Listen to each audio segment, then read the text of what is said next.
This video is made possible by our generous supporters on Patreon. Check out patreon.com/NWR for all the details.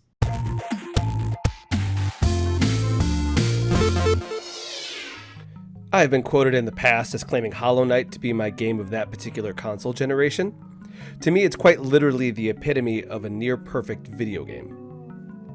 The phenomenal artwork, perfectly orchestrated music, and high-precision mechanics made for one of my all-time favorite metroidvanias. It's a game I try to revisit for at least a few hours once a year, just to be re-immersed in the world of Hollow Nest once again. While I anxiously await its long-lost sequel, Silksong, I may have stumbled into something on almost equal footing to one of my favorite games of all time. Nine Souls is described as a mix of cyberpunk and Taoism to create a unique new style called Daopunk, and it's something I never knew I needed.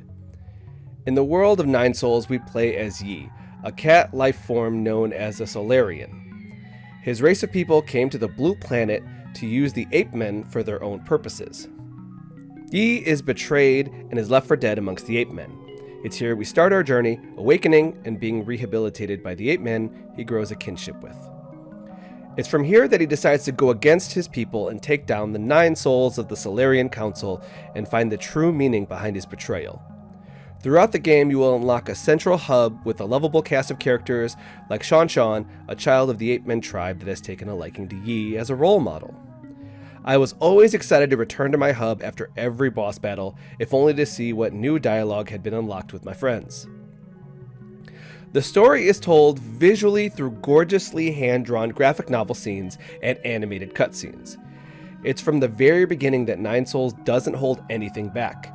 Starting with Yi's initial betrayal, we are presented with some pretty intense gore, which took me aback, but also prepared me for the intensity and brutality to come. Less so in the gore, but at the level of action and story that has to come. I read over every single log entry and focused on every NPC conversation out of pure awe of the world they were building. I was enthralled. Learning the backstory of every member of the Soul Council and their histories with Yi was such a wild ride. Though not without trepidation, as some of its writing has a tendency to punch down.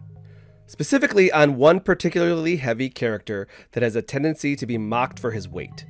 Nine Souls should be better than that, and it more often than not is. It just kind of sucks when it's not.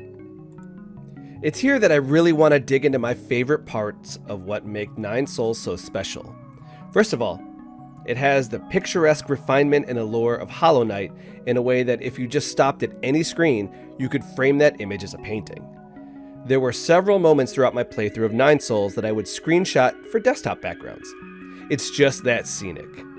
There are so many small details worth admiring, to the sway of Yi as he would float aimlessly through combat, to a boss who would eat eyeball-looking fruit in the background of a particularly difficult encounter. I found myself rewatching my own footage or watching videos of the game just to see more details in the animation that I missed due to be hyper-focused on the combat. This game is a living, breathing world to admire that lovingly mixes its Eastern Tao influences with a mechanical cybernetic aesthetic. Speaking of combat, it's something that many have compared to the From Software Souls-like game Sekiro. That comparison is an apt comparison in that it's highly focused on the parrying aspect. In combat, you utilize your dodge and parry, but parrying is really a deflection that builds energy for you to use your Fu charms, that you attach to an enemy and explode for more damage, which developers call a reverse deflection. So while it's perfectly fine to dodge, the real mechanics lie in figuring out the perfect timing to deflect. If you aren't perfect on your timing, you still deflect, but you take a little bit of damage, and that damage can heal over time. What makes combat so fascinating is that there really isn't any kind of benefit to hacking and slashing your way through it. Every enemy can do a sizable amount of damage to you, and you have a healing pipe that only has a certain number of charge uses. So really the only solution is to take every encounter slowly and methodically. Eventually you unlock shortcuts to avoid some of the normal enemy fodder, but in the boss battles, there's really no other solution but to learn it. While you can level up and upgrade through the skill tree, or get use of parry attacks and arrow blasts, these don't matter enough to brute force any encounter. You just have to die, and you will die plenty. Luckily, there are respawn points outside of every boss room, so there's almost zero retracing of your steps there, just banging your head against the game's difficulty. As far as upgrades, there is a skill tree that enhances new abilities or adds additional abilities to others. There's also a Jade system where you can install new parts to Yi that can enhance his combat to add new features like stunning enemies when using his food charms and adding a level of customization to your play. It's fun to experiment with different Jade builds, especially when it comes to the boss battles. The boss battles are an absolute standout with really unique mechanics. One early fight had me working against two different enemies, one strong and slow, and one weak but quick.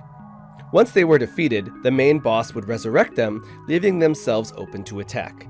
I was able to then figure out that by killing one enemy, I could have the main boss on the field open to attack almost all the time by killing the enemy one at a time. It became a very focused dance of varying my attack targets and dodging the others. This example is the perfect snapshot of my experience with the bosses, figuring out a plan through trial and error, then executing it. A boss encounter starts with flailing, but eventually my vision clears and I can see the path forward. Like a well-fought chess match, Nine Souls is tough but fair. Outside of the art and combat, Nine Souls is an entertaining enough platformer with a sprawling interconnected map that enticed me enough to explore every nook and cranny. You'll unlock wall running, stealth sections, double jumps, grapples, all in your traversal kit.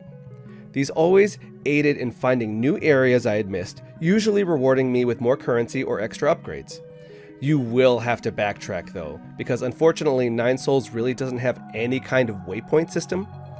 Initially, an NPC will tell you where to go for the first boss, but after that it's up to you to explore in every direction, unlocking new traversal mechanics that allow for further exploration.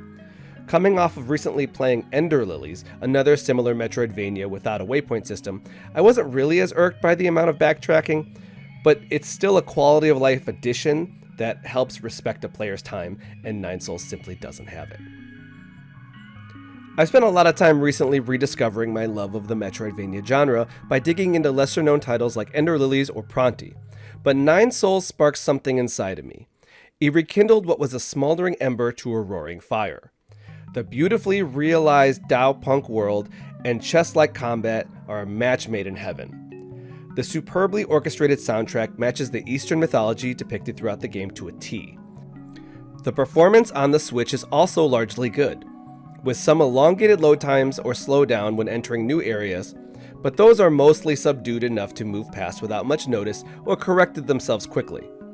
Nine Souls as a whole was such a delightful experience that is quickly moving up my Game of the Year list as I take further reflection on my time with it. I of course would have preferred a waypoint system or some stronger writing with the handling of some character NPCs, but I'm finding myself largely still thinking about how much I enjoyed Nine Souls.